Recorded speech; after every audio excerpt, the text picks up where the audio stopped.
Bismillahirrahmanirrahim.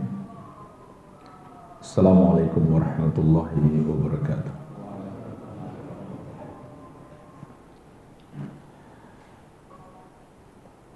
Alhamdulillahi hamdan katsiran tayyiban mubarakan fih mubarakan alaih kama yuhibbu rabbuna wa yardah.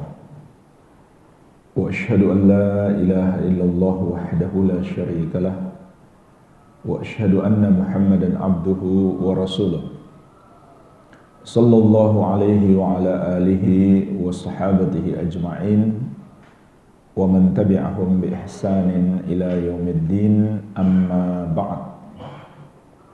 Fa ikhwani fid din wa akhwati fillah, kaum muslimin wal muslimat yang saya cintai dan saya muliakan, rahimani wa rahimakumullah. Semoga Allah Subhanahu wa taala senantiasa mencurahkan rahmatnya kepada kita sekalian.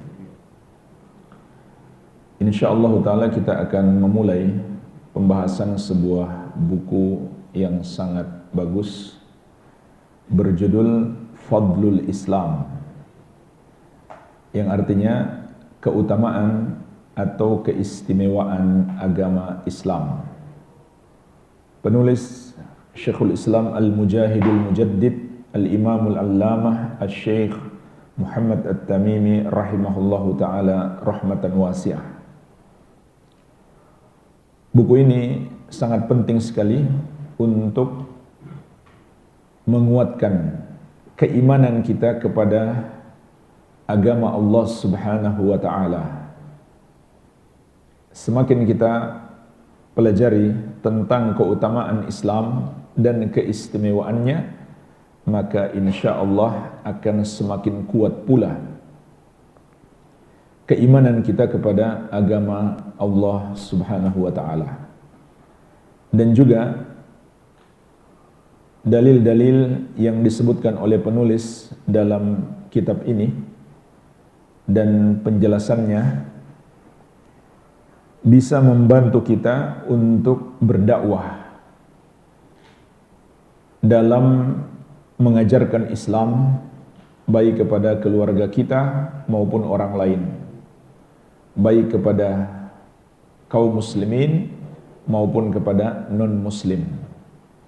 Karena di antara tugas kita adalah mendakwahkan Islam, melanjutkan tugas Nabi Muhammad sallallahu alaihi wa ala alihi wasallam. Dan dengan itu kita bisa meraih pahala yang terus mengalir. Karena Rasulullah sallallahu alaihi wasallam mengatakan, "Man da'a ila hudan kana lahu minal ajri mithlu ujuri man tabi'ahu la yankusu dzalika min ujurihim syai'." Barang siapa mengajak kepada hidayah, barang siapa mengajarkan agama Islam, maka dia akan mendapatkan pahala sebanyak orang-orang yang mengikutinya, tanpa mengurangi pahala mereka sedikit pun. Jadi semakin banyak kita berusaha mengajarkan ilmu-ilmu agama Islam yang sudah kita ketahui, maka semakin besar pula pahala yang akan terus mengalir. Kita sudah pergi meninggalkan dunia ini pun pahalanya akan terus mengalir. Dan juga buku ini menjelaskan kepada kita tentang Islam yang hakiki, Islam yang sebenarnya, yaitu sebagaimana dia datang, sebagaimana yang Allah turunkan kepada Nabi Muhammad SAW dan dipahami serta diamalkan dengan baik oleh para sahabat beliau radhiyallahu taala anhum ajmain. Buku ini singkat, hanya ada 13 bab. Kita akan masuk bab yang pertama, yaitu Babu Fadlil Islam. Bab tentang keutamaan Islam atau keistimewaannya. Jadi ini judul buku sekaligus judul bab yang pertama. Penulis rahimahullah menyebutkan di bab yang pertama 8 dalil dari Al-Quran dan hadis Nabi Sallallahu Alaihi Wasallam, dan juga dari athar atau penjelasan para sahabat Nabi Muhammad Sallallahu Alaihi Wasallam. Kita masuk dalil yang pertama, wa qaulullahi ta'ala, dan firman Allah Subhanahu wa ta'ala, al-yawma akmaltu lakum dinakum wa atmamtu alaikum ni'mati wa raditu lakumul islam dina. Pada hari ini, kata Allah, telah kusempurnakan untukmu agamamu dan telah kucukupkan nikmatku kepadamu, dan telah aku ridhoi Islam sebagai agama bagimu. Surat Al-Maidah ayat ke-3. Inilah jemaah sekalian, dalil yang pertama yang akan menjelaskan kepada kita tentang keistimewaan agama Islam yang mulia ini. Kita bisa memetik dari ayat yang mulia ini 3 keistimewaan agama Islam yang tidak ada pada agama yang lainnya. Keistimewaan yang pertama, agama Islam sempurna. Allah langsung yang menegaskannya. Al-yawma akmaltu lakum dinakum. Pada hari ini telah kusempurnakan untukmu agamamu. Maka di antara keistimewaan agama Islam yang tidak ada pada agama-agama yang lain adalah kesempurnaan ajarannya. Dan inilah hikmahnya mengapa Nabi kita yang mulia Sallallahu Alaihi Wasallam dan agama yang beliau bawa dijadikan oleh Allah sebagai penutup semua ajaran-ajaran yang pernah Allah turunkan. Maka tidak ada lagi nabi setelah diutusnya Nabi Muhammad sallallahu alaihi wasallam. Karena ajaran yang beliau bawa itu, yaitu agama Islam, sudah sempurna, sehingga tidak memerlukan lagi yang lain. Sampai-sampai jemaah sekalian, orang-orang Yahudi di masa Nabi Muhammad SAW berkata kepada para sahabat, di antaranya diriwayatkan oleh Al-Bukhari dan Muslim, tentang ucapan orang-orang Yahudi kepada Umar bin Khattab radhiyallahu anhu. Mereka mengatakan, innakum taqra'una ayatan law nazalat fina latakhadna idan. Sesungguhnya kalian membaca satu ayat, seandainya ayat itu turun untuk kami, untuk orang-orang Yahudi, niscaya kami akan jadikan hari turunnya ayat itu sebagai hari raya. Karena saking senangnya dengan ayat ini, niscaya kami akan jadikan hari turunnya ayat itu sebagai hari raya. Maka Umar berkata, inni la'a'lamu hina unzilat wa aina unzilat wa aina Rasulullah sallallahu alaihi wasallam hina unzilat. Sesungguhnya aku benar-benar mengetahui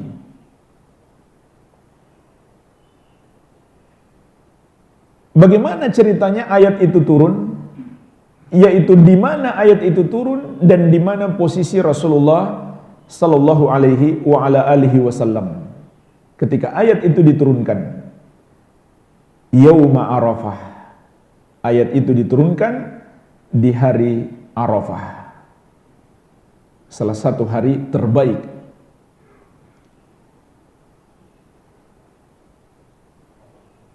Dan bertepatan dengan hari Jumat. Bertepatan dengan hari Jumat. Dan juga waktunya adalah sore hari. Sebagaimana dalam riwayat yang lain, Umar mengatakan, wallahi inni la'a'lamul yawma alladhi nazalat ala Rasulillah sallallahu alaihi wasallam wa sa'atal lati nazalat fiha ala Rasulillah sallallahu alaihi wasallam nazalat asyiyata Arafah fi yaumil Jum'ah. Demi Allah, kata Umar, aku benar-benar mengetahui hari ayat itu turun kepada Rasulullah sallallahu alaihi wasallam dan waktu ketika ayat itu turun kepada Rasulullah sallallahu alaihi wa ala alihi wasallam, yaitu turun di sore hari Arafah di hari Jumat. Jadi jemaah sekalian, waktu itu terkumpul 3 keistimewaan. Pertama hari Arafah, yang kedua hari Jumat, yang ketiga di sore hari. Dan sore hari Jumat itu adalah waktu terbaik untuk memperbanyak doa. Sore hari di hari Jumat antara asar dengan maghrib itu waktu terbaik untuk memperbanyak doa. Jadi ayat ini turun di waktu yang sangat mulia. Ayat yang dimaksud oleh orang-orang Yahudi adalah surat Al-Maidah ayat ke-3. Karena Allah menyatakan, agamamu sudah aku sempurnakan. Ini kata orang-orang Yahudi, seandainya ayat ini turun kepada kami, maka kami akan jadikan hari itu sebagai hari raya. Dan sempurna itu artinya jemaah sekalian, segala sesuatu yang kita butuhkan untuk kebaikan dunia dan akhirat kita sudah Allah jelaskan kepada kita. Sudah Allah ajarkan semuanya, sehingga kita nggak perlu lagi dengan yang lain.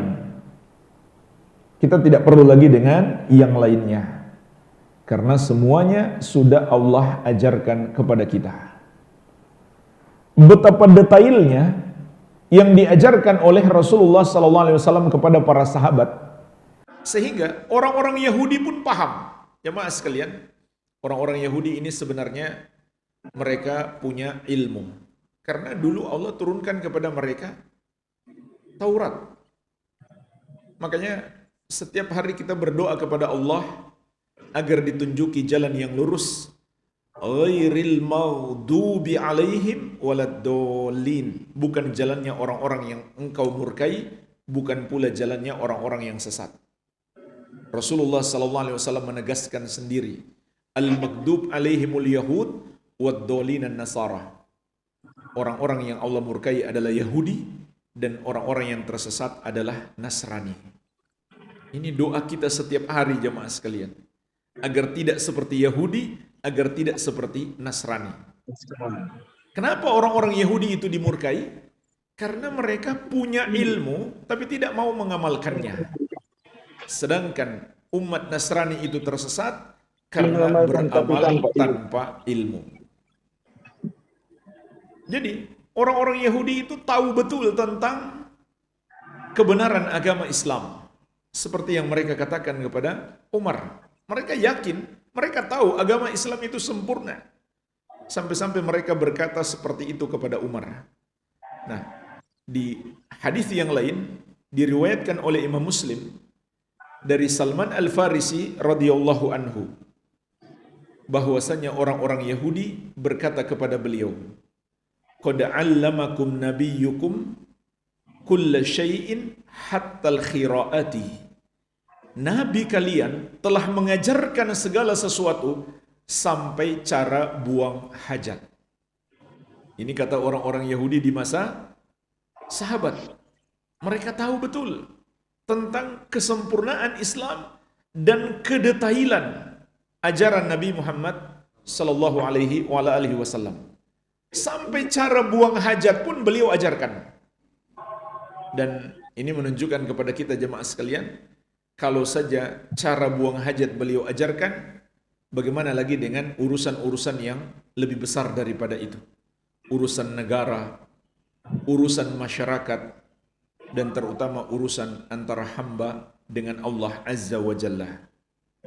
Qala, maka Salman Al-Farisi radhiyallahu anhu menegaskan, ajal, laqad nahana an nastaqbilal qiblata li ghaitin. Betul sekali.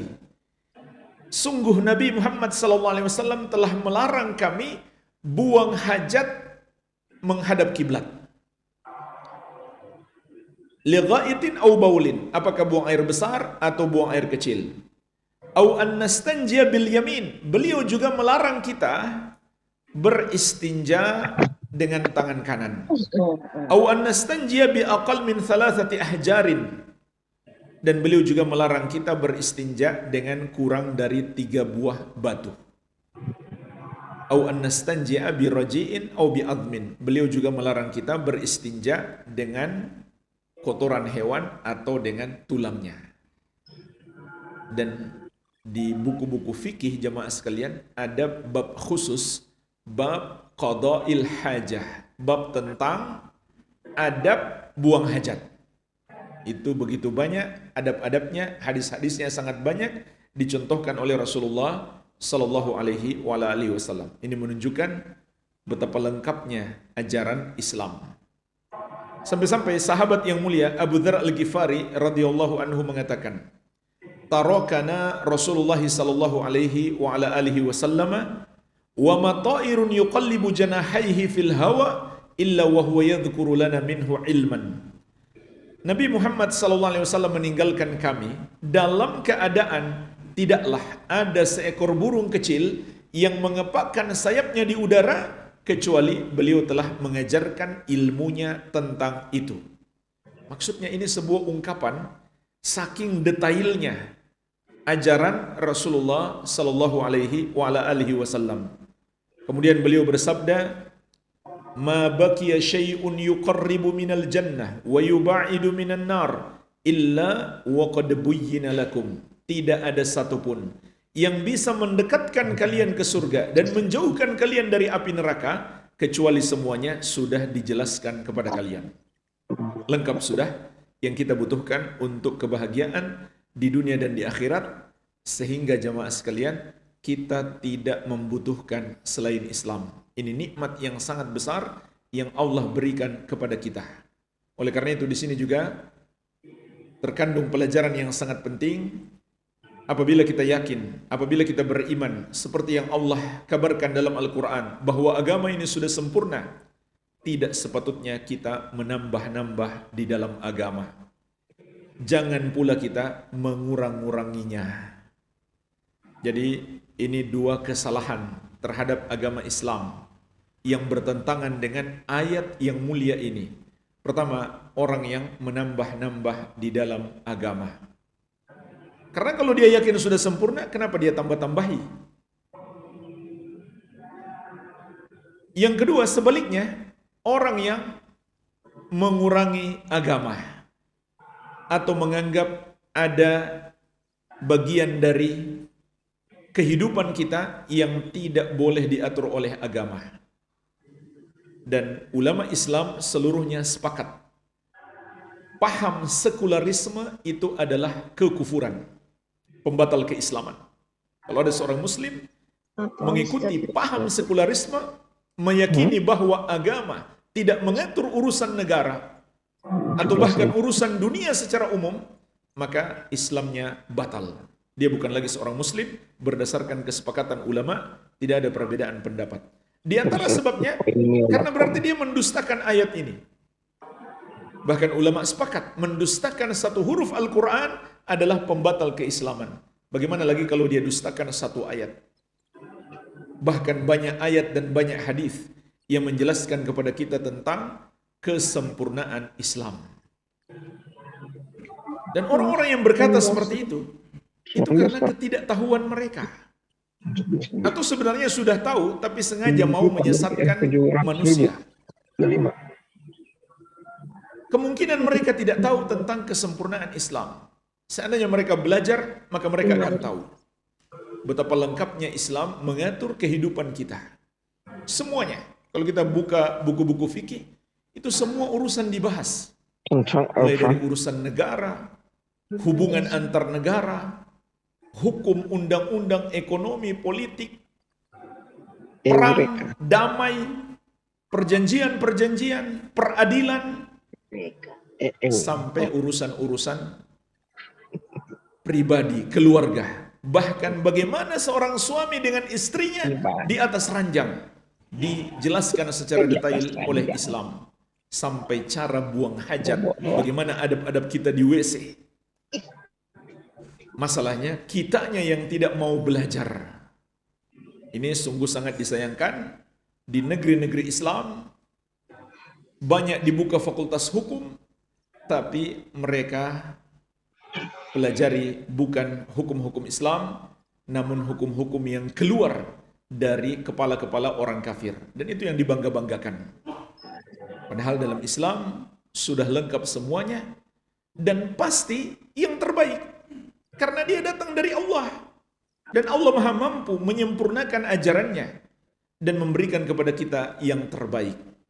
Kalau kita yakin Allah Maha berilmu, kalau kita yakin Allah Maha penyayang, maka tentu yang Allah berikan kepada kita adalah yang terbaik. Yang paling mengandung maslahat kepada kita. Cuma kitanya yang bodoh dan sombong, seakan merasa lebih tahu daripada Allah mana yang pantas untuk para hamba, mana yang seharusnya diterapkan oleh para hamba. Ini kesombongan manusia. Ini jemaah sekalian, keistimewaan yang pertama dalam surat Al-Maidah ayat ketiga. Yang kedua kata Allah, wa atmamtu alaikum ni'mati, dan aku telah sempurnakan untukmu nikmatku. Nikmat yang dimaksud di sini adalah nikmat Islam.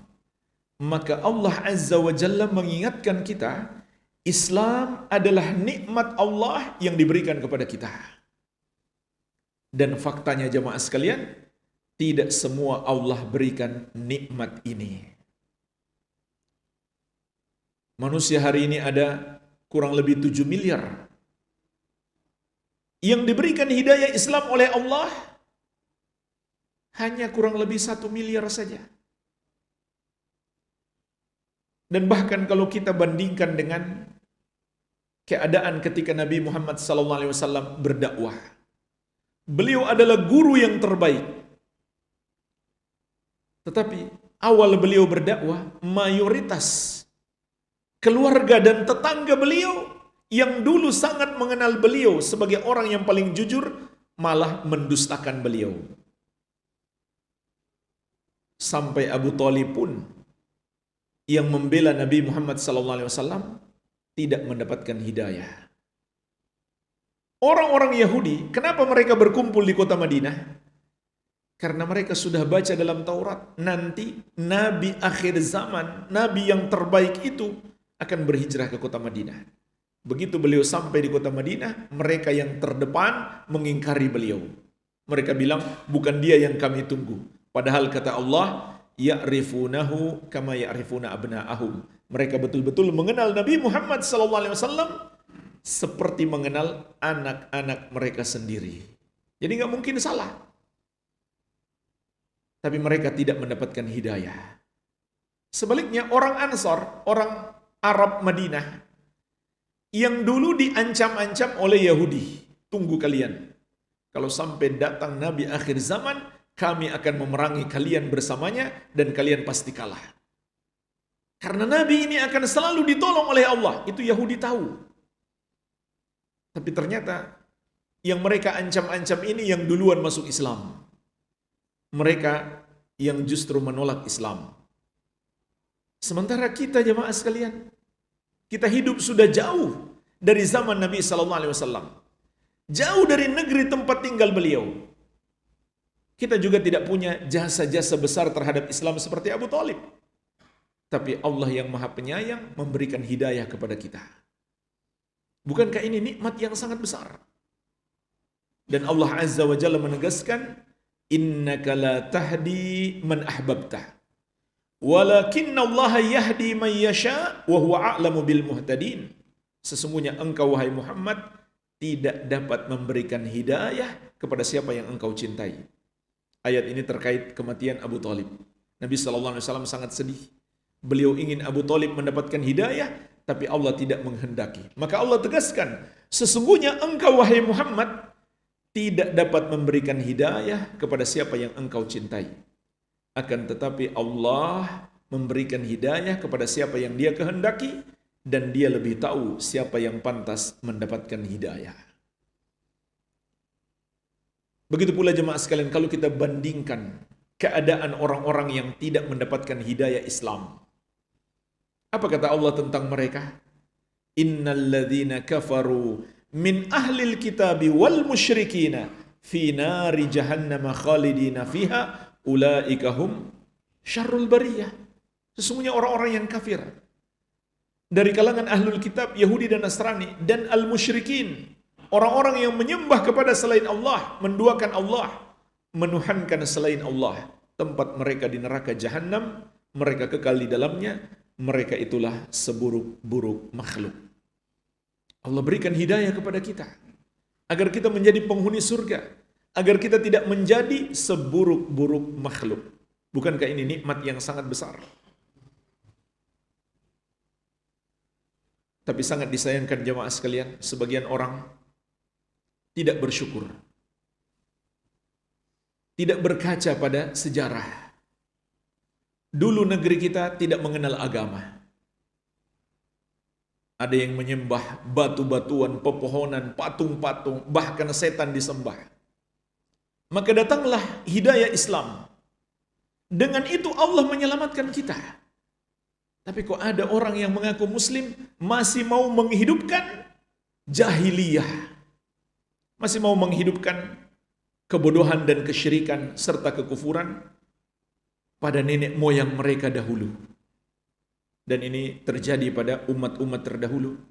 Mereka tidak mendapatkan nikmat hidayah karena mereka terlalu mengagungkan budaya, tradisi nenek moyang mereka.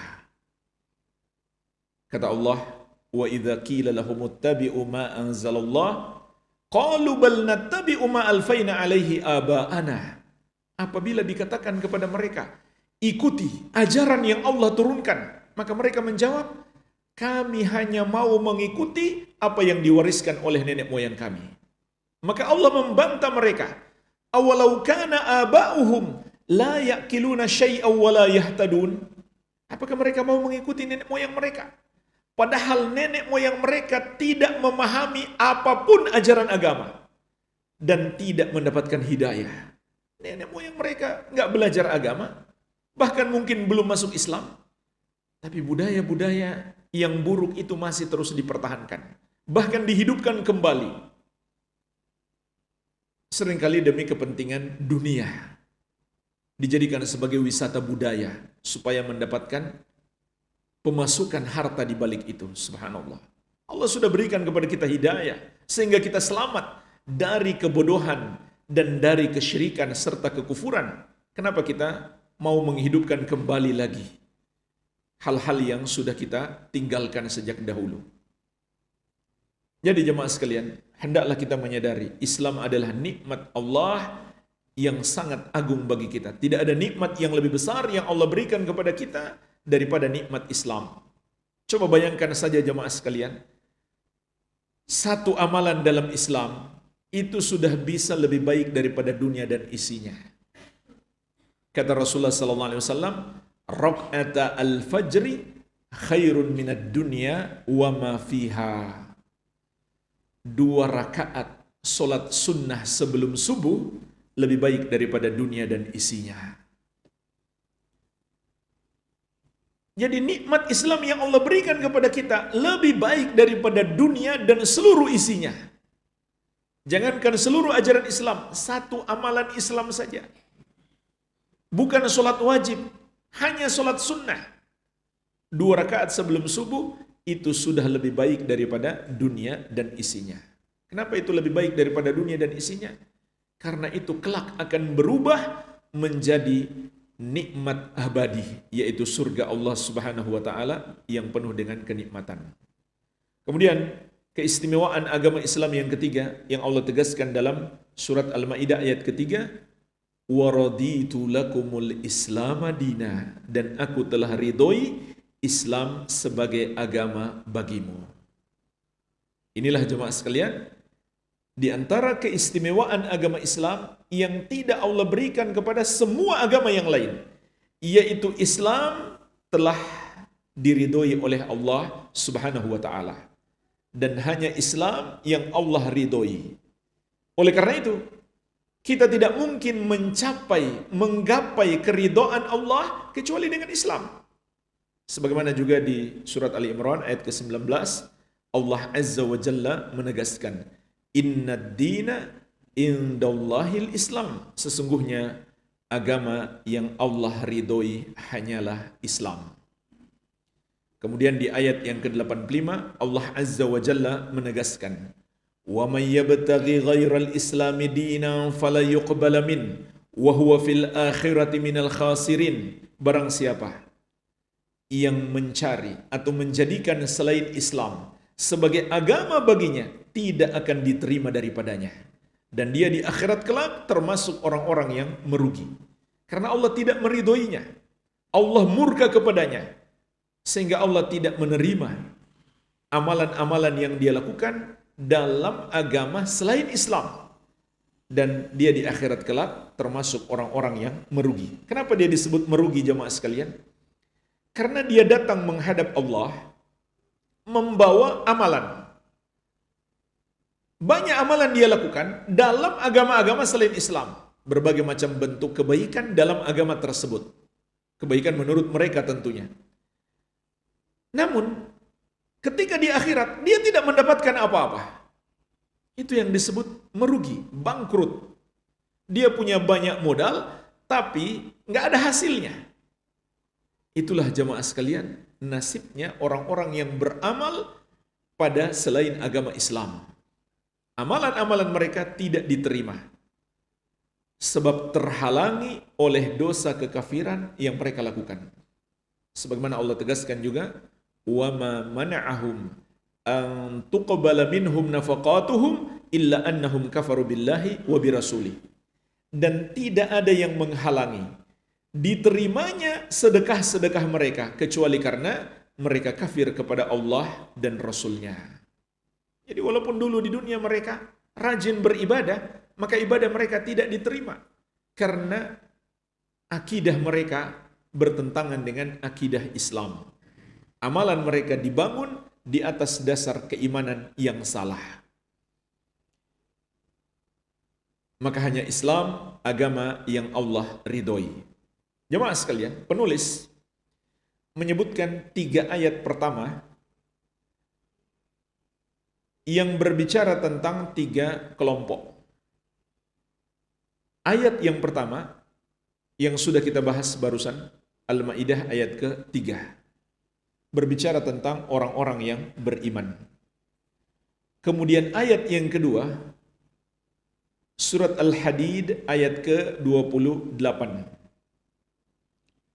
Itu berbicara tentang ayat yang kedua, surat Yunus ayat 104. Berbicara tentang orang-orang musyrik. Kemudian ayat yang ketiga, surat Al-Hadid ayat ke-28 berbicara tentang ahlul kitab. Mari kita bahas 2 ayat yang tersisa. Dalil yang kedua, surat Yunus ayat 104. Wa qauluhu ta'ala, dan firman Allah Subhanahu wa ta'ala. Ya ayyuhan nasu, in kuntum fi syakkim min dinih, in kuntum fi syakkim min dini, fala a'budul ladhina ta'buduna min dunillahi walakin a'budullaha alladhi yatawaffakum wa umirtu an akuna minal mu'minin. Katakan wahai Muhammad, sampaikan kepada mereka, wahai manusia, apabila kalian berada dalam keraguan-raguan terhadap agamaku, maka ketahuilah, aku tidaklah menyembah semua yang kalian sembah selain Allah. Akan tetapi, aku hanyalah menyembah Allah yang akan mewafatkan kalian. Dan aku diperintah untuk menjadi termasuk orang-orang yang beriman. Surat Yunus ayat ke-104. Jemaah sekalian, Di dalam ayat yang mulia ini juga terkandung 3 keistimewaan agama Islam.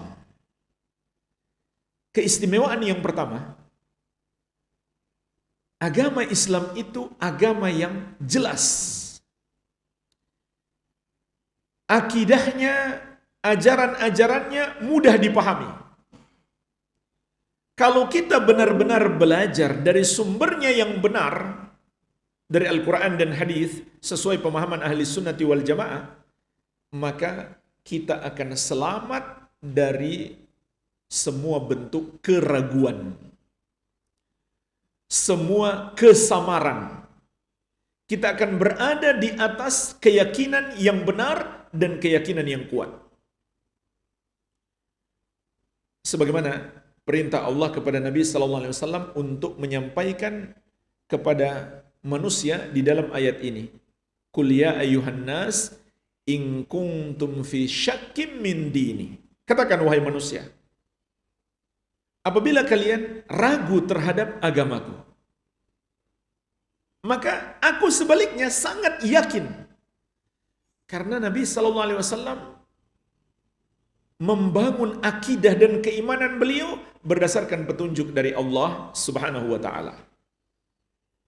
Maka ayat yang mulia ini menjelaskan kepada kita, kalau kita berpegang dengan ajaran Islam yang asli, kita akan selamat dari segala bentuk kerancuan,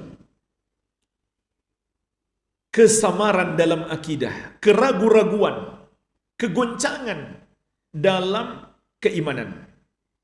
Iman kita akan semakin kokoh, kuat, kalau kita berpegang dengan ajaran Islam yang asli. Ini keistimewaan Islam yang pertama yang terdapat dalam ayat ini. Keistimewaan yang kedua, dengan Islam kita selamat dari segala macam dosa kesyirikan. Karena dalam ayat ini Allah perintahkan kepada Nabi SAW untuk menegaskan, "Fala a'budul ladzina ta'buduna min dunillah."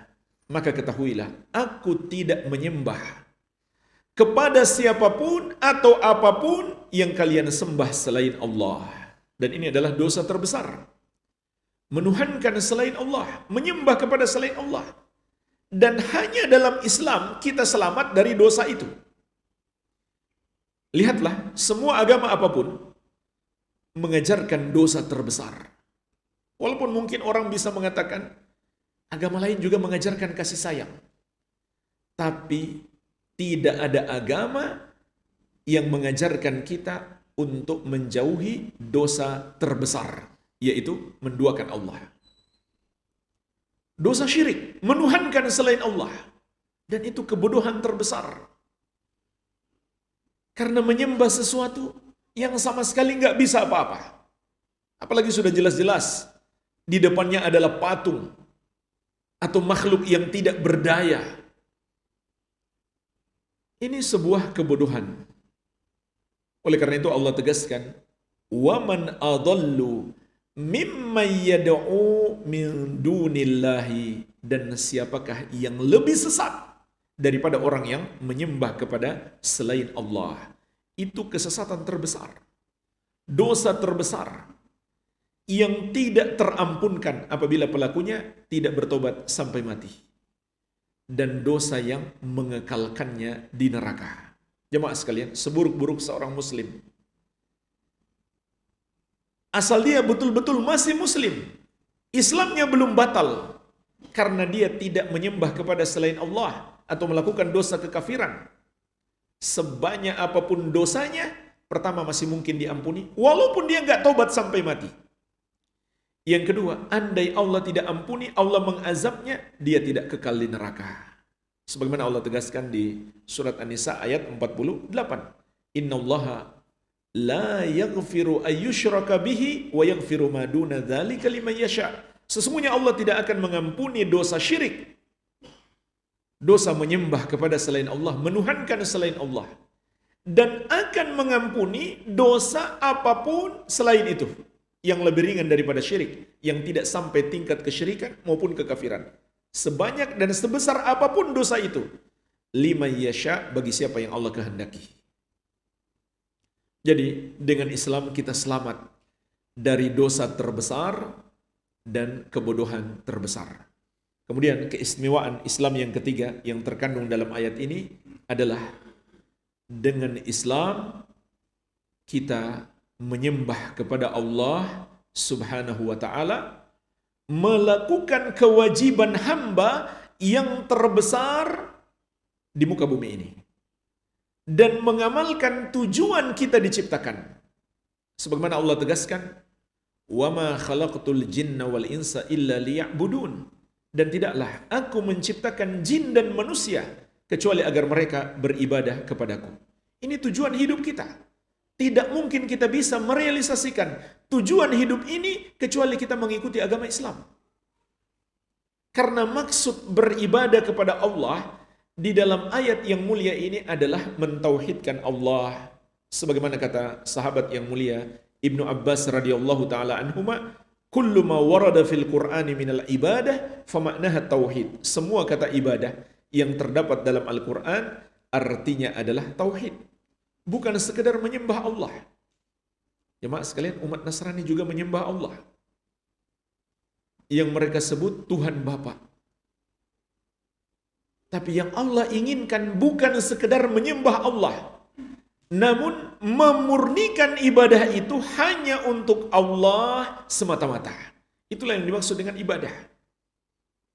Memurnikan ibadah kita hanya untuk Allah semata-mata, disertai keyakinan hanya Allah yang berhak disembah. Semua yang disembah selain Allah adalah batil, dan tidak boleh sedikit pun ibadah kita dipersembahkan kepada selain Allah. Maka ini nggak mungkin bisa kita amalkan kecuali dalam Islam. Rasulullah SAW mengabarkan kepada kita tentang hak Allah. Hakullahi alal ibadi ayya'buduhu wa la yushriku bihi syai'a. Hak Allah atas para hamba adalah mereka menyembah hanya kepadanya dan tidak mempersekutukannya dengan sesuatu apapun. Ini tidak mungkin kita tunaikan hak Allah kecuali kita mengikuti agama Islam. Di dalam agama-agama yang lain mungkin mengajarkan untuk menunaikan hak orang tua, hak tetangga, hak masyarakat. Mungkin mereka ajarkan, tapi tidak mungkin sedetail agama Islam. Ini di satu sisi. Dan juga tidak mungkin mereka mengajarkan untuk menunaikan hak Allah. Ini yang tidak ada dalam agama-agama yang lain. Mengajari manusia untuk menunaikan hak Allah. Apa hak Allah? Disembah dan tidak dipersekutukan. Maka dalam ayat ini Allah perintahkan kepada Rasulullah SAW, katakan kepada mereka, walakin a'budullaha alladhi yatawaffakum wa umirtu an akuna minal mu'minin. Akan tetapi aku beribadah kepada Allah yang akan mewafatkan kalian, dan aku diperintah untuk menjadi termasuk orang-orang yang beriman. Maka nggak mungkin kita menjadi orang yang beriman kecuali kita masuk ke dalam agama Islam. Yang terakhir jemaah sekalian yang bisa kita bahas di kesempatan ini, ayat yang ketiga yang ditujukan kepada ahlul kitab. Jadi ayat pertama kepada orang beriman, ayat kedua ditujukan kepada orang-orang musyrik, ayat yang ketiga ditujukan kepada ahlul kitab, Yahudi dan Nasrani. Yahudi dan Nasrani juga orang musyrik. Cuma kemusyrikan mereka tidak sama dengan kemusyrikan selain mereka. Bedanya apa? Pada dasarnya, dulunya Yahudi dan Nasrani itu bukan orang-orang musyrik. Mereka menyembah Allah. Lalu mereka rubah-rubah agama Allah.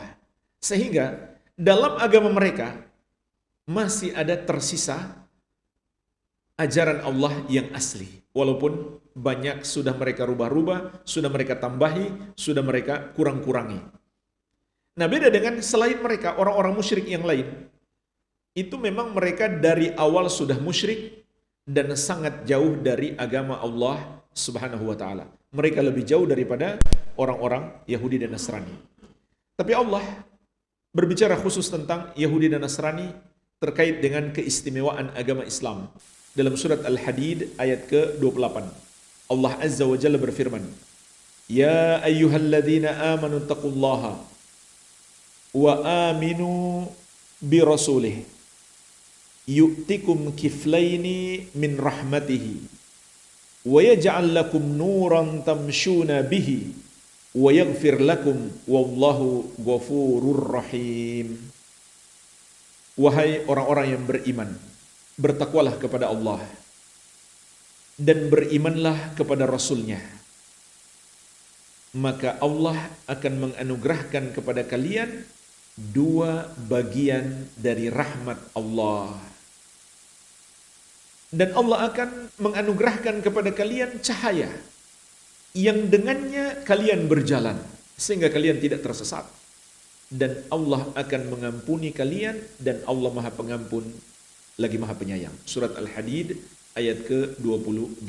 Jamaah sekalian, ayat yang mulia ini juga menjelaskan kepada kita tiga keistimewaan agama Islam yang tidak ada pada agama-agama yang lain. Yang pertama, orang yang masuk Islam, orang yang beragama Islam, Allah akan berikan dua bagian dari rahmat Allah. Apa yang dimaksud dua bagian di sini? Ada dua penafsiran para ulama. Penafsiran yang pertama, ayat ini ditujukan kepada ahlul kitab secara khusus dan kepada seluruh manusia secara umum. Ahlul kitab, yaitu Yahudi dan Nasrani, yang dulunya beriman, menyembah Allah dan mengikuti Nabi yang diutus kepadanya. Kemudian setelah datang Nabi Muhammad SAW, dia pun beriman kepada Nabi Muhammad SAW. Maka ini yang dimaksud dua bagian rahmat Allah. Dia beriman kepada Nabi terdahulu, kemudian dia beriman kepada Nabi Muhammad SAW. Sehingga dia mendapatkan dua bagian dari rahmat Allah. Contoh jemaah sekalian, Salman Al-Farisi dulu Nasrani, beriman kepada Nabi Isa alaihi salam, tapi yang beliau imani agama Nabi Isa yang asli. Beda dengan Adi bin Hatim, dulu Nasrani, tapi yang dia imani agama Nasrani yang sudah dirubah, bukan lagi yang asli.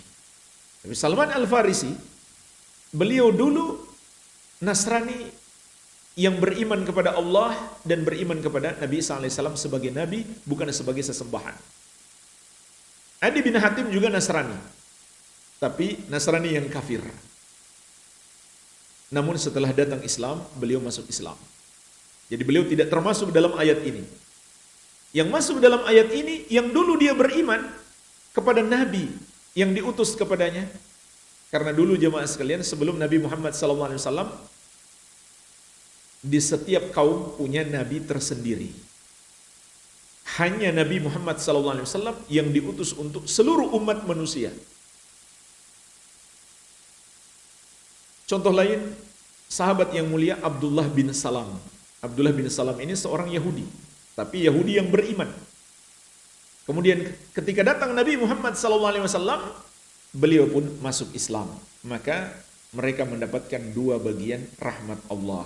Ini penafsiran yang pertama. Penafsiran yang kedua, sebelumnya penafsiran yang pertama ini dikuatkan oleh hadis yang diriwayatkan Al-Bukhari dan Muslim dari Abu Musa Al-Asy'ari radhiyallahu anhu. Rasulullah sallallahu alaihi wasallam bersabda, "Thalathatun yu'tauna ajrahum marratain." Ada tiga golongan, ada tiga orang yang pahala mereka diberikan dua kali. Diberikan dua kali lipat. Yang pertama, rajulun min ahlil kitabi amana bi nabiyhi wa amana bi falahu ajrani. Seseorang dari kalangan ahlul kitab, dia beriman kepada nabinya, kemudian dia beriman kepadaku, maka dia mendapatkan dua pahala. Jadi pahalanya lebih besar daripada orang-orang yang tidak beragama dahulu lalu masuk Islam. Dan itu mayoritas. para sahabat Nabi Muhammad SAW ketika itu. Dulu penyembah berhala. Hanya sebagian yang berasal dari ahlul kitab, Yahudi dan Nasrani. Yahudi dan Nasrani itu pun sudah terbagi dua. Ada yang masih beriman, ada yang sudah kafir. Nah, yang masih beriman ini, merekalah yang mendapatkan dua pahala ini. Kemudian golongan yang kedua, wa abdun mamlukun adda haqqallahi wa haqqa mawalihi falahu ajrani. Seorang budak sahaya yang menunaikan hak Allah dan hak tuannya, maka dia mendapatkan dua pahala. Wa rajulun addaba amatahu fa ahsana ta'dibaha thumma a'taqaha wa tazawwajaha falahu ajrani. Yang ketiga, seseorang yang mengajari budak perempuannya, kemudian dia lakukan yang terbaik untuk mendidiknya, kemudian dia bebaskan, kemudian dia nikahi wanita itu, maka dia mendapatkan dua pahala. Baik, ini hadis yang menguatkan pendapat yang pertama, penafsiran yang pertama. Penafsiran yang kedua, yang dimaksud dua bagian dari rahmat Allah untuk seluruh orang yang beriman, untuk seluruh umat Islam. Para ulama yang berpendapat ini mereka tafsirkan dua rahmat Allah yang dimaksud dalam ayat ini adalah keimanan dan ketakwaan. Keimanan dan ketakwaan. Atau menjalankan perintah dan menjauhi larangan. Dua bagian adalah menjalankan perintah dan menjauhi larangan. Atau rahmat di dunia dan rahmat di akhirat. Jadi penafsiran yang kedua itu mencakup seluruh orang yang beriman. Namun kalau kita lihat, penafsiran ini sebenarnya enggak bertentangan. Sebenarnya tidak bertentangan. Semuanya akan mendapatkan dua bagian, tapi dalam bentuk yang berbeda-beda. Dalam bentuk yang berbeda-beda. Iya. Ini keutamaan yang pertama. Orang yang masuk ke dalam agama Islam, dia mendapatkan dua bagian dari rahmat Allah. Dan jemaah sekalian, andai masih tersisa orang yang beriman kepada Nabi terdahulu, setelah diutus Nabi Muhammad SAW, dan dia tidak mau beriman kepada Nabi Muhammad SAW, maka otomatis dia menjadi kafir. Dia bukan lagi orang yang beriman. Walaupun dia mengatakan, saya nggak menyembah Nabi Isa, saya beriman dia seorang Nabi, saya menyembah Allah, tapi saya nggak mau masuk Islam, maka dia bukan lagi orang yang beriman. Sebagaimana Nabi SAW menegaskan, Walladhi nafsu Muhammadin biyadih la yasma'u bi ahadun min hadhil ummah yahudiyyun wala nasraniyun thumma yamutu walam yu'min billadhi ursiltu bihi illa kana min ashabin nar. Demi Allah yang jiwa Muhammad ada di tangannya, tidaklah seorang dari umat ini yang pernah mendengarkan ajaran yang aku bawa, ajaran Islam. Apakah dia seorang Yahudi atau seorang Nasrani, kemudian dia mati sebelum masuk Islam, kecuali dia termasuk penghuni neraka. Tapi kalau dia masuk Islam, maka dia mendapatkan dua bagian dari rahmat Allah. Ini keutamaan yang pertama yang terdapat dalam surat Al-Hadid ayat ke-28. Keutamaan yang kedua, kata Allah, wa yaj'al lakum nuran tamshuna bihi. Dan Allah akan menganugerahkan kepada kalian cahaya yang dengannya kalian berjalan. Maksud cahaya di sini jemaah sekalian adalah cahaya hidayah, cahaya ilmu, yang dengannya kita mendapatkan hidayah. Kita tidak tersesat. Sebagaimana juga di surat Al-Anfal ayat ke-29 Allah berfirman, Ya ayyuhalladzina amanu in tattaqullaha yaj'al lakum furqanan. Wahai orang-orang yang beriman, kalau kalian bertakwa kepada Allah, maka Allah akan berikan kepada kalian furqan. Apa itu furqan? Ilmu yang dengannya kita bisa membedakan mana yang benar dan mana yang salah, mana yang bermanfaat dan mana yang berbahaya. Maka dalam Islam kita bisa mendapatkan ini yang tidak mungkin kita dapatkan pada agama yang lain. Karena itu tadi, kesempurnaan agama Islam.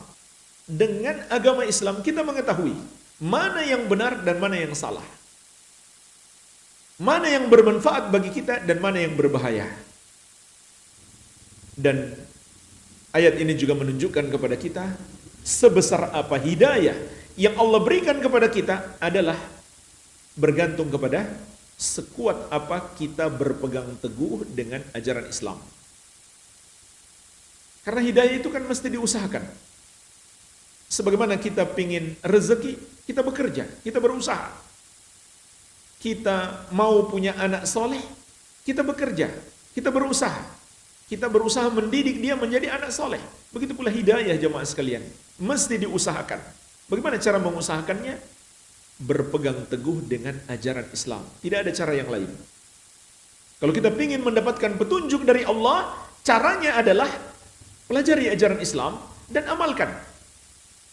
Maka kata Allah, Dia akan memberikan kepada kita Furqan. Dalam ayat yang kita bahas, Allah akan memberikan kepada kita cahaya yang dengannya kita berjalan. Kemudian yang ketiga, keistimewaan Islam yang terdapat dalam surat Al-Hadid ayat ke-28, kata Allah, wa yaghfir lakum, dan Allah akan mengampuni dosa-dosamu.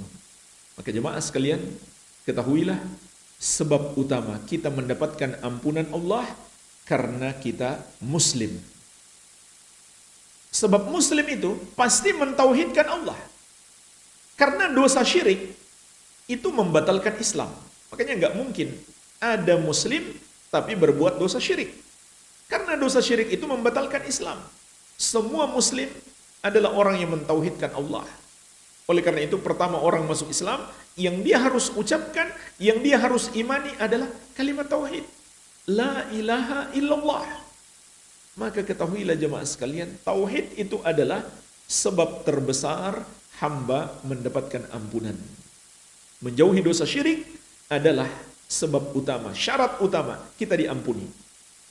Dalam hadis qudsi yang diriwayatkan Imam At-Tirmidzi dari Anas bin Malik radhiyallahu anhu, Rasulullah sallallahu alaihi wasallam bersabda, Allah azza wa jalla berfirman, "Ya bani Adam, law ataitani bi kurabil ardi khataya, thumma lakitani la tusyriku bi syai'an, la ataituka bi kurabiha maghfiratan." Wahai anak Adam, andaikan engkau datang kepadaku dengan membawa dosa sepenuh bumi, namun engkau tidak mempersekutukan aku sedikit pun. Artinya engkau masih muslim, tidak berbuat dosa syirik, niscaya aku akan berikan kepadamu ampunan sepenuh bumi itu pula. Maka ketahuilah jemaah sekalian, hanya dalam Islam kita bisa mendapatkan ampunan Allah subhanahu wa ta'ala.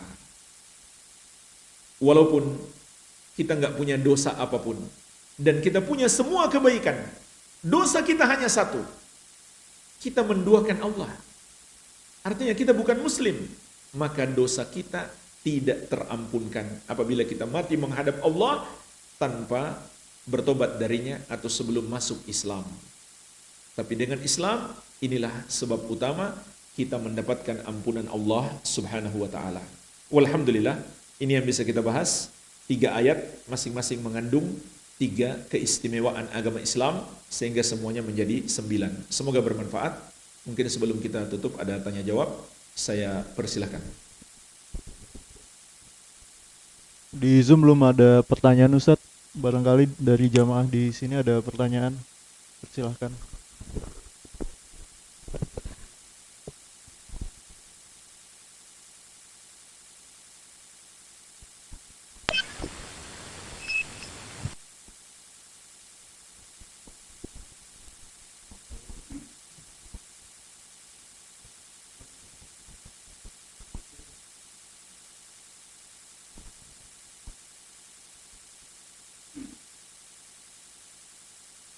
Sudah lapar kali.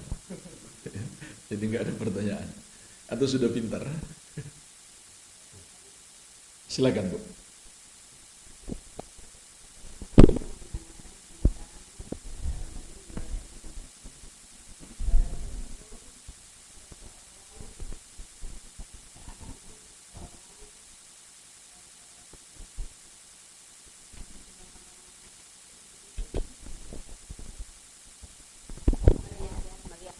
Tangan dengan haina kepada mempelai wanita ketika menikah, itu apa hukumnya? Kedua, kan kita ketika ketika sudah beruban, kita boleh menyemir rambut kita dengan warna selain hitam. Tetapi sekarang marak sekali banyak orang-orang yang belum beruban pun pada menyemir rambut mereka. Baik. Dari di luar apa tujuannya itu, apakah apa hukumnya gitu, Ustaz? Baik. Jadi pertanyaan yang pertama tentang hukum orang yang merias pengantin.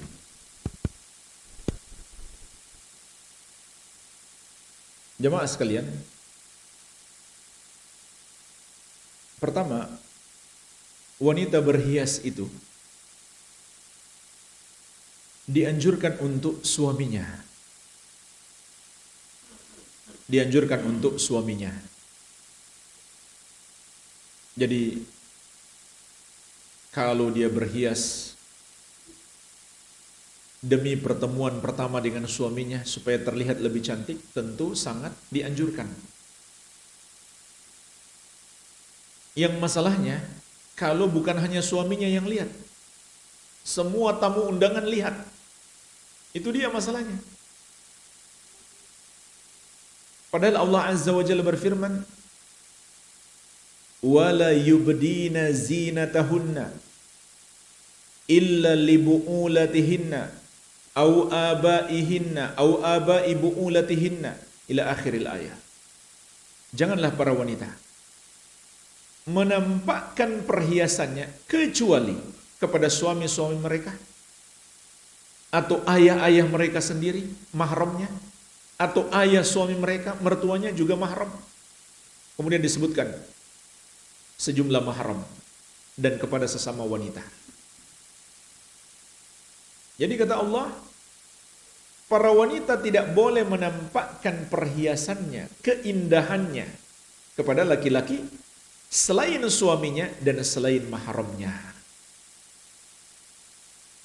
Maka tradisi yang banyak terjadi pada sebagian kaum muslimin itu sangat bertentangan dengan syariat.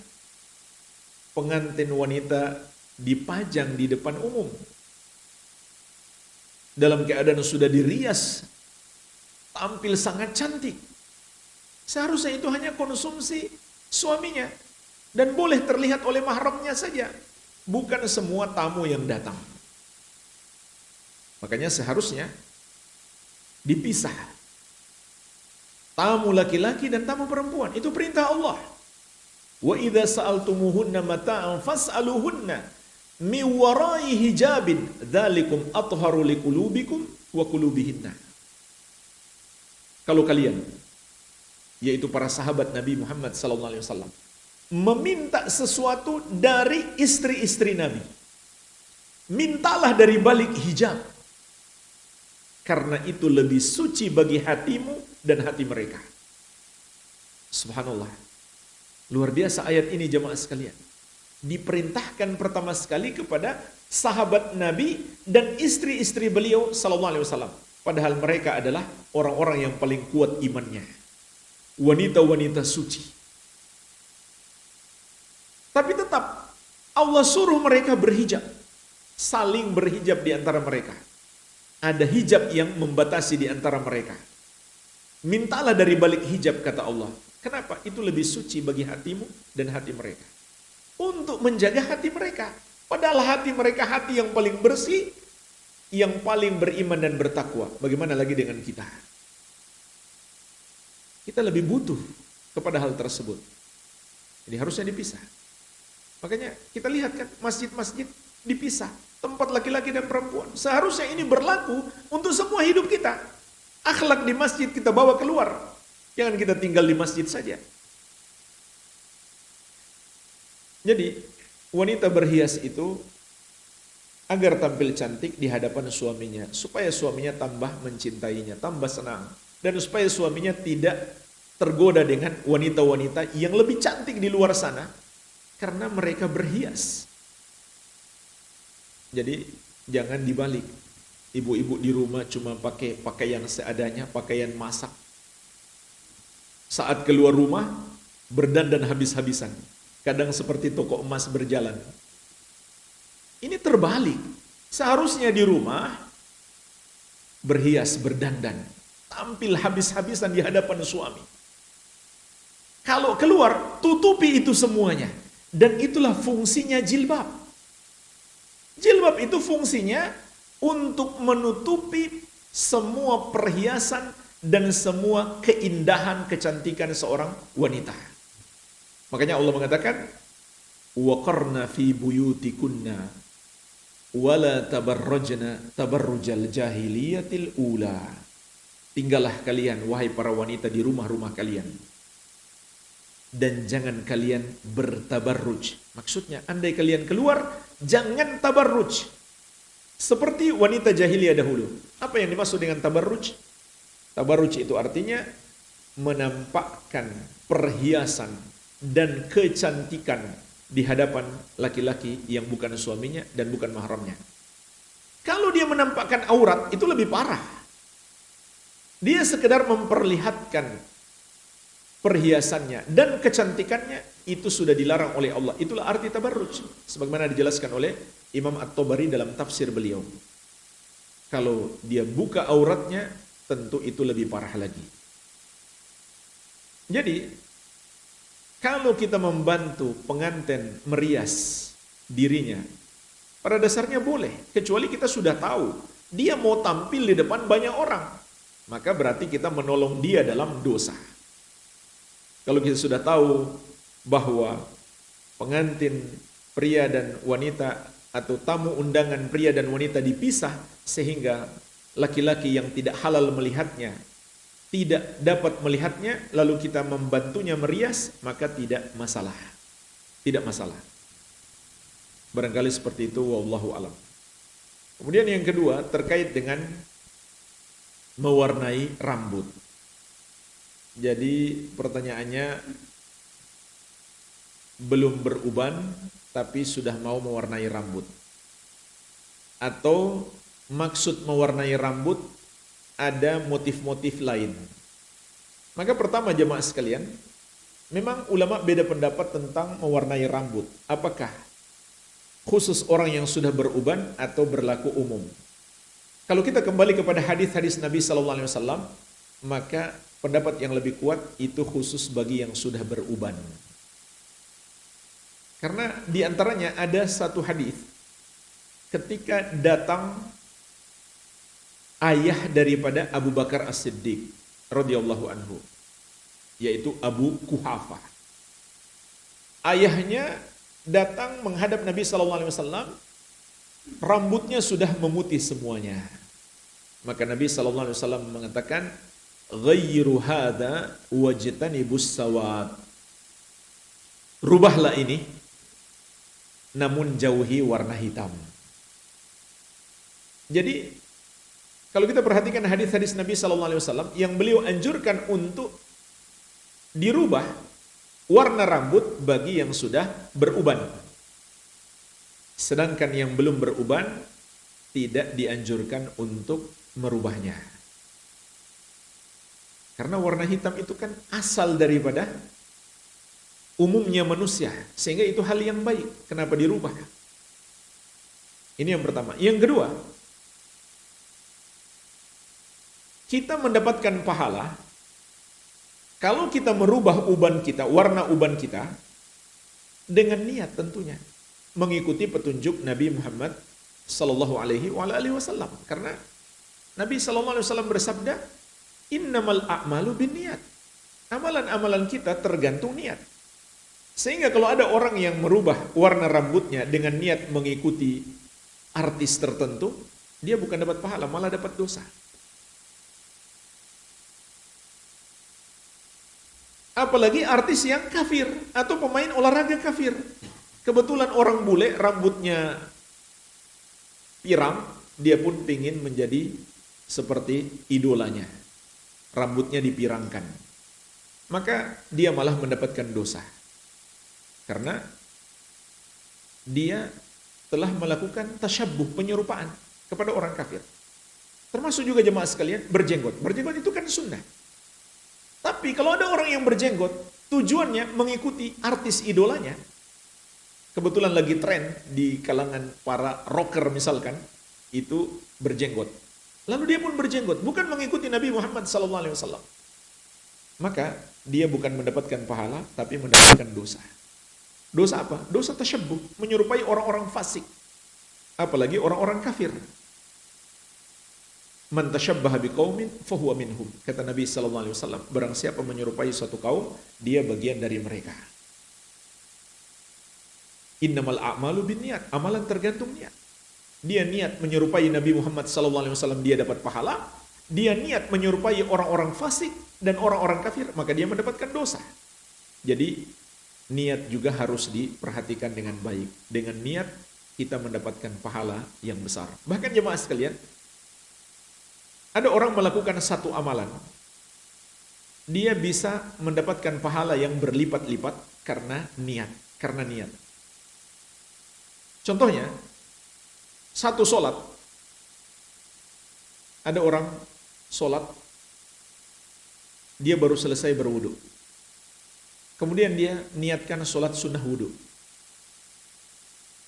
Dia juga hadirkan niat sekaligus tahiyatul masjid. Kalau dia bertepatan dengan waktu duha, maka dia niatkan juga sholat duha. Maka satu sholat dapat 3 pahala sholat. Karena apa? Karena niat. Jadi jangan remehkan niat ini, luar biasa. Kalau seandainya orang yang lain masuk, dia cuma niat 2, sholat sunnah wudu tambah sholat tahiyatul masjid, maka 2 pahala sudah dia dapatkan. Kalau dia tambah dengan niat sholat duha, berarti 3 pahala. Ini ibadah yang bisa digabungkan. Ada ibadah yang bisa digabungkan dengan niat. Jadi luar biasa pengaruh niat itu, jangan kita pandang remeh. Sebagaimana kita niat ikhlas karena Allah, kita dapat pahala. Kalau kita niat ingin dipuji orang, hancur pahala kita. Hilang pahala kita. Jadi luar biasa. Niat memberi pengaruh besar terhadap amalan kita. Wallahu a'lam. Ada pertanyaan lain?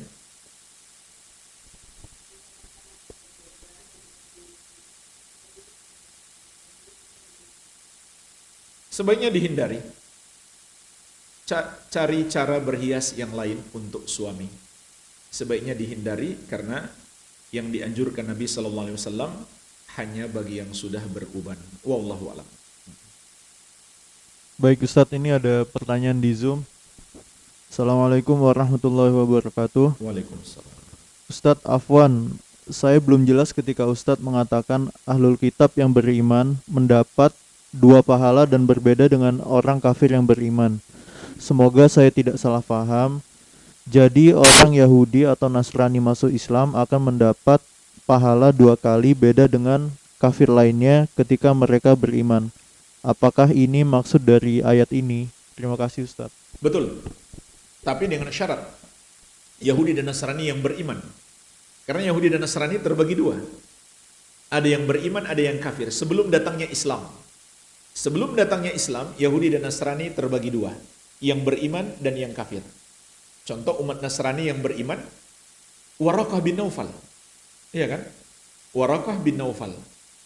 Dia menyembah Allah, dia tidak menyembah Nabi Isa alaihissalam. Dia meyakini Nabi Islam sebagai Nabi. Contoh lain tadi, Salman Al-Farisi. Dia menyembah Allah dan dia beriman Nabi Isa alaihissalam sebagai Nabi. Adapun yang menyembah Nabi Isa alaihissalam sudah bukan beriman lagi. Mereka sudah kafir. Dan mereka sudah ada sebelum kedatangan Nabi Muhammad SAW. Jadi mereka sudah terbagi 2. Ada yang masih menyembah Allah, ada yang sudah menyembah Nabi Isa alaihissalam. Yang menyembah Allah masih disebut orang beriman dari kalangan Nasrani ataupun Yahudi.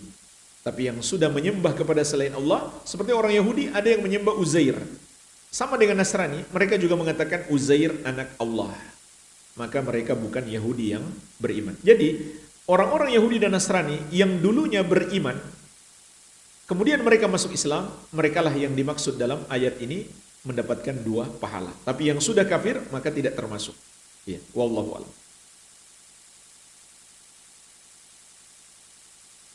Barangkali kita, silakan Pak. Masih tentang Nasrani Pak Ustadz. Di Al-Baqarah ada yang diharamkan oleh Allah itu termasuk sembelihan yang bukan atas nama Allah. Bagaimana dengan sembelihan saudara-saudara kita Nasrani Pak Ustadz.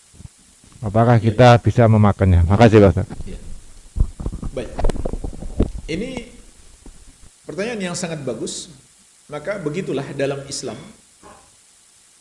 kita harus mengambil semua dalil. Tidak boleh kita ambil sebagian dalil lalu kita tinggalkan yang lain.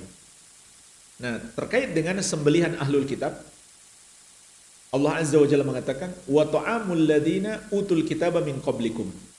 Dihalalkan bagimu memakan sembelihan ahlul kitab. Tapi di ayat yang lain kata Allah, wala ta'kulu mimma lam yudhkar ismullahi alaih wa innahu lafisq. Jangan kamu makan sembelihan yang tidak disebut nama Allah atasnya, karena itu adalah kefasikan. Kemudian di ayat yang lain, wa ma uhilla li ghairillahi bih. Diharamkan kalian memakan hewan yang dipersembahkan untuk selain Allah. Kalau kita gabungkan 3 ayat ini, maka sembelihan ahlul kitab yang dihalalkan adalah apabila mereka menyembelih dengan menyebut nama Allah dan tidak diniatkan untuk persembahan kepada selain Allah, maka halal. Dan ini berlaku sampai hari ini. Kalau seandainya kita tahu ada seorang Nasrani, dia menyembelih ayam dengan menyebut bismillah, bukan dengan nama Yesus, tapi dengan nama Allah, dan dia tidak meniatkan itu untuk persembahan atau pengagungan kepada selain Allah, maka boleh kita makan. Boleh kita makan. Halal bagi kita. Tapi kalau dia dengan sengaja tidak menyebut nama Allah, jangankan dia Nasrani, dia Muslim pun nggak boleh kita makan. Kalau dia sengaja. Tapi kalau dia nggak sengaja dan dia Muslim, padahal dia sehari-harinya menyembelih atau biasanya dia menyembelih dengan menyebut nama Allah, satu hari dia lupa, maka tetap halal menurut pendapat yang paling kuat. Karena Allah mengatakan, wa innahu lafisq. Hewan yang tidak disembelih dengan menyebut nama Allah itu kefasikan. Kefasikan itu kan berarti sengaja. Sehingga kalau orang Muslim lupa tidak menyebut nama Allah, maka tetap halal dimakan. Jadi, kalau dia sengaja tidak menyebut nama Allah, jangankan dia Nasrani atau Yahudi, dia Muslim pun tidak boleh kita makan sembelihannya. Begitu pula hewan yang diniatkan, walaupun menyebut nama Allah, tapi diniatkan untuk pengagungan kepada selain Allah, seperti untuk sedekah bumi, sedekah laut, untuk mengagungkan setan-setan yang tinggal di laut dan tinggal di gunung, maka nggak boleh kita memakan sembelihan ini, walaupun mereka menyembelihnya dengan menyebut nama Allah Subhanahu wa Ta'ala. Jadi kesimpulannya, sembelihan Yahudi dan Nasrani yang boleh kita makan kalau sesuai syarat penyembelihan dalam Islam. Syarat utamanya menyebut nama Allah. Namun jemaah sekalian, zaman sekarang jangankan menyembelih dengan nama Allah, bahkan cara menyembelih pun mereka sudah tidak tahu. Mayoritas mereka, mungkin ada, seperti katanya orang-orang Yahudi di negeri tertentu mereka masih menyembelih. Tapi mayoritas mereka jangankan menyebut nama Allah ketika menyembelih, menyembelihnya saja mereka sudah tidak tahu. Mungkin antum pernah lihat di Amerika sapi hidup-hidup dilempar ke mesin, nggak disembelih. Luar biasa. Sapi hidup-hidup dilempar ke mesin. Itu penyiksaan juga. Kalau disembelih itu membuat dia cepat mati dan terputus dari saraf perasaan sakitnya. Lebih cepat mati, itu terutama. Dan juga mengeluarkan darah. Tujuan penyembelihan, di antara tujuan utamanya, untuk mengeluarkan semua darah yang mengalir. Sehingga yang kita makan itu daging saja, bukan mengandung darah. Kalau nggak disembelih, itu masih mengandung darah yang sangat banyak. Saya pernah lihat orang Nasrani mau makan anjing. Bagaimana caranya? Bukan disembelih, dimasukin di karung kemudian digebuk sampai mati. Ya. Tapi anjing walaupun disembelih ya tetap haram. Ya. Mau makan ayam, mereka ketok saja dengan batu kepalanya, mati sudah langsung dimasak. Jadi ini keadaan mereka hari ini sudah sangat jauh dari ajaran mereka yang asli. Ajaran mereka yang asli, mereka menyembelih dengan menyebut nama Allah. Iya, barangkali demikian, Pak. Wallahu alam.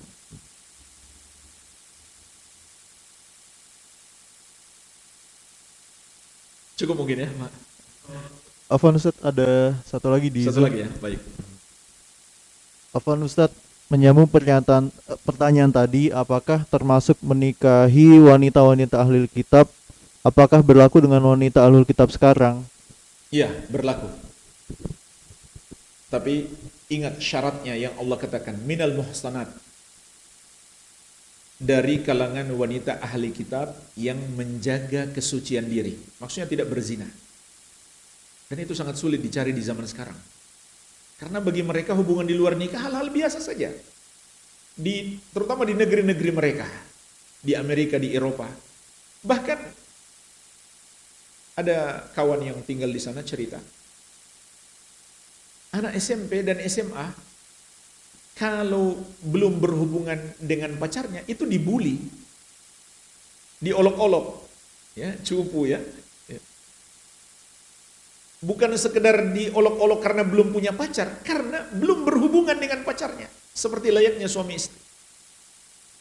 Di negeri mereka hal yang biasa masalahnya. Mereka tidak anggap itu dosa. Tidak seperti ajaran mereka yang asli. Ajaran mereka yang asli mengharamkan zina. Tapi sekarang mereka nggak peduli lagi. Jadi syarat utama menikahi wanita ahlul kitab, dia minal muhsanat. Wanita yang menjaga kesucian diri, tidak berzina. Makanya orang-orang Amerika dan orang-orang Eropa ketika mengenal agama Islam, mereka banyak masuk Islam karena tahu bagaimana penjagaan Islam kepada wanita sehingga tidak terjerumus zina. Banyak yang masuk Islam ketika mempelajari Islam dari sisi itu. Karena mereka menyadari kehidupan mereka, betapa mudahnya terjadi perzinahan. Yang jangankan yang belum nikah, yang sudah menikah pun betapa mudahnya terjadi perselingkuhan di antara mereka. Sehingga ketika mereka pelajari bagaimana penjagaan Islam terhadap para wanita, itu mereka masuk Islam karena melihat keindahan Islam dari sisi itu. Iya. Kemudian dibolehkan, bukan dianjurkan. Jadi dibolehkan laki-laki Muslim menikahi wanita ahlul kitab, bukan dianjurkan.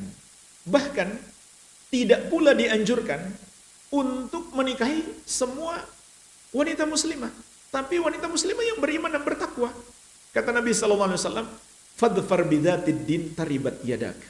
Pilihlah wanita muslimah yang agamanya baik, yang solehah, maka kamu akan beruntung. Jadi wanita muslimah pun kita harus selektif, apalagi Yahudi dan Nasrani.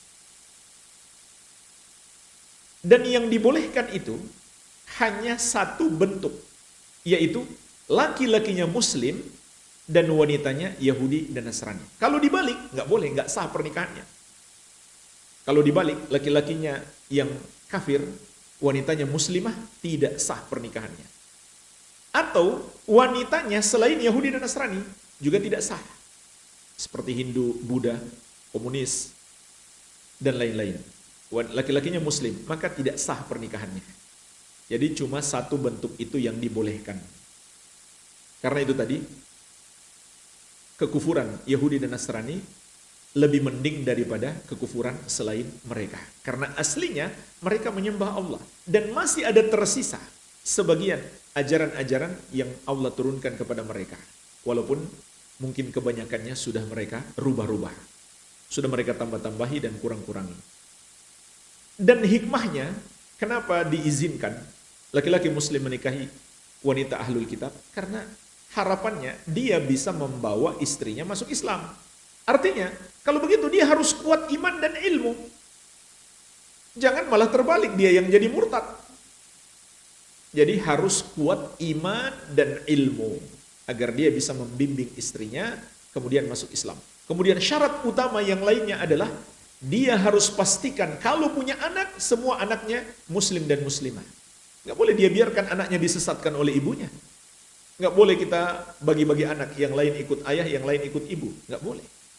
Karena Allah suruh dia untuk menjaga anak-anaknya dari api neraka. Tidak boleh dia biarkan dididik oleh ibunya yang ahlul kitab.